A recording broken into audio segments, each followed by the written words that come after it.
Мен Тұрғали Ақсүйек Қосстанция жалпы орта білім беретін мектебінің 6-шы Ә сынып оқушысымын. Мектебімізде 2021-2022 оқу жылдарында құралған мейірім еріктілер тобының мүшесімін. Бұл жобаның мақсаты жас ұрпақ бойына мейірімділік, жылулық, адамгершілік қасиеттерін баулу. Жетекшіміз Әлия Ғалымжан қызымен оқу басындағы құралған жоспармен жұмыс жасап келеміз.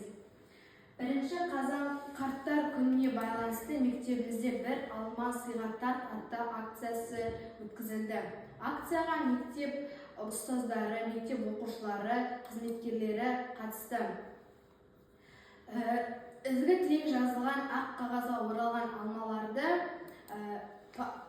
қарттар үйін паналаған ата-әжелерімізге сыйладық. Сонымен қатар мектебімізде қайырымдылық жәрмеңкесі өтті. Қайырымдылық жәрмеңкеге ата-аналар, ұстаздар, қызметкерлер ат салысты. Қайырымдылық жәрмеңкеден түскен қаражатты Поселкин жалпы орта білім беретін мектебінің оқушысы Нариманың және де мектебіміздің кіші қызметкерінің кішкентай қызының еміне жұмсадық. Және де жақсылық жасауға асығайық атты акция аясында ұстаздар мен оқушылар тәттілер жинады. Жиналған тәттілерді мектебіміздің кіші қызметкерлерімізге табыстадық.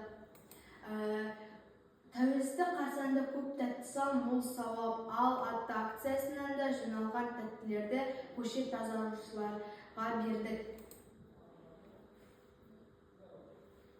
Жақсылық керуені атты акцияда жиналған тәттілерді Нұрлы оңалту орталығының емдеушілеріне табыстадық.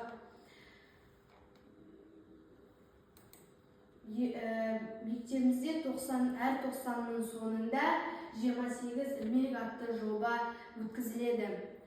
Жобаға мектеп ұстаздары, оқушы қыздары, ата-аналары, әжелері қатысады. 28 ілмектен басталып тоқылатын тоқыма бұйымдарды Орал қаласындағы шала туылған нәрестелерге тапсырдық. Сонымен қатар ойыншық сыйла атты акцияда жиналған ойыншықтарды мектебіміздің қасындағы бал бөбек орталығына тапсырдық. Мейірім еріктілер тобы жұмысын әлі де жалғастырады. Жақсылық жасауға асығайық. Назарларыңызға рахмет.